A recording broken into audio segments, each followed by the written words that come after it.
Hello नमस्कार, स्वागत है मैथ्स पॉइंट पर।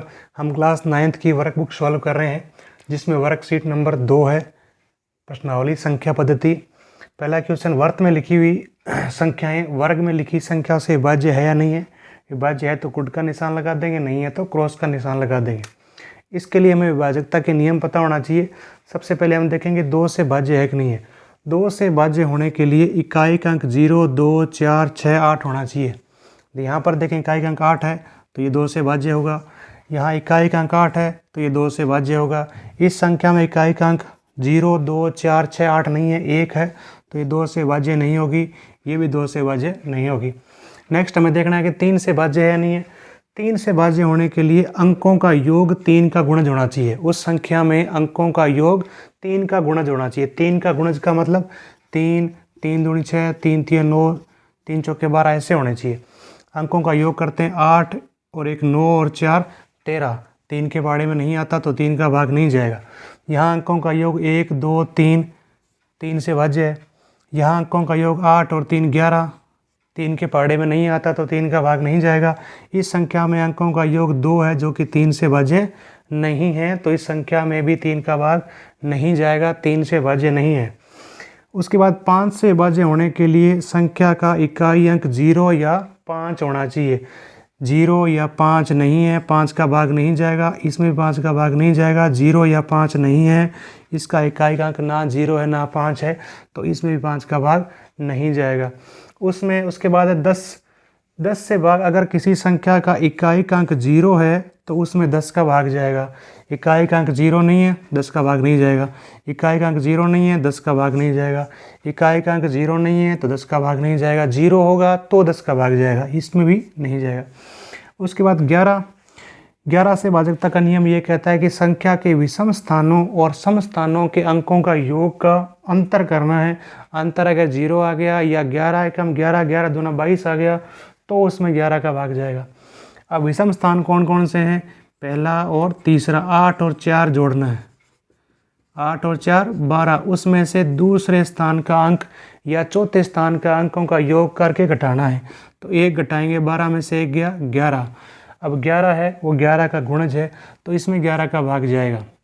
यहाँ करके देखें 1 और 1 2, 2 में से ये 1 घटाएंगे तो 1 आएगा। 1 11 का गुणज नहीं है तो इसमें 11 का भाग नहीं जाएगा।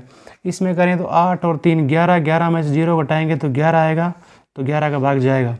यहाँ विषम स्थानों के अंकों का योग करना है 1 और 0, 1 और सम स्थानों के अंकों का योग 1 और 0, 1 और अंतर करना है, 1 में से 1 घटाएंगे 0। अंतर अगर 0 आ गया तो भी उसमें 11 का भाग जाएगा। नेक्स्ट क्वेश्चन है, भिन्नों को सरलतम रूप लिखना है। 75/2 150 यानी दोनों में किस संख्या का भाग जाएगा? इकाई का अंक 0 या 5 हो तो 5 का भाग जाता है, तो हम इसमें 5 का भाग दे देंगे, इसमें 5 का भाग दे देंगे।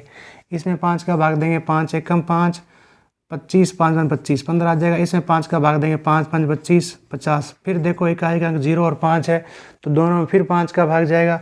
5 एकम 5, 5 2 10, 5 3 15 और ये 5 10 50। तो सरलतम रूप हो गया 3/10।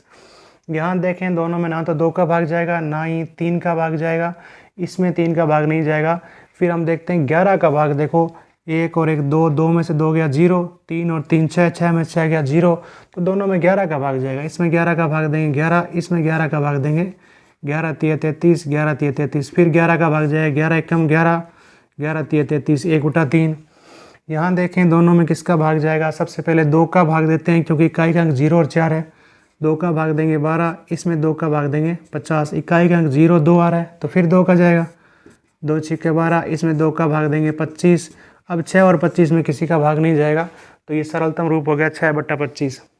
यहाँ देखें 2 0 से 2 0 कट जाएगा, यानी हमने 100 का भाग दे दिया है। 300 में 100 का भाग दिया 3, 900 में 100 का भाग दिया 9। अब 3 और 9 3 के पहाड़े में आता है, 3 एकम 3 और 3 3 9। नेक्स्ट क्वेश्चन देखो, फिर भिन्नों को सरलतम रूप में लिखना है। इकाई का अंक 2 और 4 है तो दोनों में 2 का भाग जाएगा, 2 दूनी 4 और 52 में 2 का भाग देंगे 26। फिर इकाई का अंक 2 और 6 है तो दोनों में फिर 2 का भाग जाएगा, 2 एकम 2, इसमें 2 का भाग देंगे 13, तो 1/13 इसका सरलतम रूप हो जाएगा। यहाँ एक अंक 0 है, यहाँ 4 है, तो इसमें 2 का भाग जाएगा, इसमें भी 2 का भाग जाएगा। 14 में 2 का भाग देंगे 7, 200 में 2 का भाग देंगे 100, 7/100 हो गया। यहाँ 3 का भाग जाएगा, इसमें भी 3 का भाग जाएगा, 3 एकम 3, 10 तिया 30, 1/10। दोनों में समान संख्या से भाग देना है। 2 एकम 2, इसमें 2 का भाग देंगे 15, 1/15। इकाई अंक 0 और 5 है, तो दोनों में 5 का भाग जाएगा, 5 दूनी 10, 5 तिया 15, 23, इसमें 5 का भाग देंगे, 5 तिया 15, 6 5 30, 23/36। इसमें इकाई अंक 0 और 5 है, तो दोनों में 5 का भाग जाएगा, 5 दूनी 10, 5 7 35, 5 चौके 20, 40, तो 27/40 इसका सरलतम भिन्न हो जाएगी। दी गई भिन्नों के अंश और हर दोनों ही किन संख्याओं से भाज्य है? दोनों में किसका भाग जाएगा? 2 का भाग जाने के लिए इकाई अंक 0 2 4 6 8 होना चाहिए। 0 2 4 6 8 नहीं है तो नहीं जाएगा। 2 और 4 है तो 2 का भाग जाएगा इसमें। यहाँ 0 है तो दोनों में 2 का भाग जाएगा। यहाँ 4 और 8 है तो दोनों में 2 का भाग जाएगा। अब देखते हैं 3 का। तो 3 का भाग जाने के लिए अंकों का योग करना है, जो कि 3 का गुणज होना चाहिए। 5 और 1 6 जाएगा, 7 और 5 12, 3 का गुणज है तो दोनों में 3 का भाग जाएगा। 2 और 1 3, 3 का गुणज है। 4 और 2 6, 6 भी 3 के पाड़े में आता है तो यहाँ भी 3 का भाग जाएगा दोनों में। यहाँ अंकों का योग करें तो 1 आता है, यहाँ 2 और 1 3, तो इसमें तो जाएगा लेकिन इसमें नहीं जाएगा तो नहीं लिखेंगे।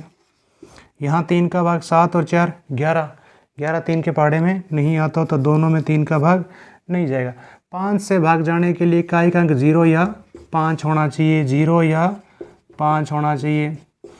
तो यहाँ पर 5 है तो दोनों में 5 का भाग जाएगा, यहाँ पर नहीं जाएगा। यहाँ 0 है तो दोनों में 5 का भाग जाएगा, यहाँ 0 और 5 नहीं है तो नहीं जाएगा। 10 से भाग जाने के लिए इकाई अंक 0 होना चाहिए। इकाई अंक 0 इसमें है तो इसमें जाएगा 10 का भाग, बाकी किसी में भी 10 का भाग नहीं जाएगा। 11 का भाग जाने के लिए विषम स्थानों के अंकों का योग और सम स्थानों के अंकों का योग का अंतर 0 या 11 गुणज होना चाहिए। तो 5 का है, 5 में से 1 घटाओ 4 का अंतर है तो नहीं जाएगा। 2 में से 1 घटाओ अंतर 1 है तो नहीं जाएगा। 0 और 1, 1 में 0 घटाओ 1 अंतर है तो नहीं जाएगा। 7 और 4 11, 11 में 0 घटाओगे तो अंतर 11 का है। 8 और 3 11 में 0 घटाओगे अंतर 11 का है। अंतर 11 का हो तो 11 का भाग जाएगा।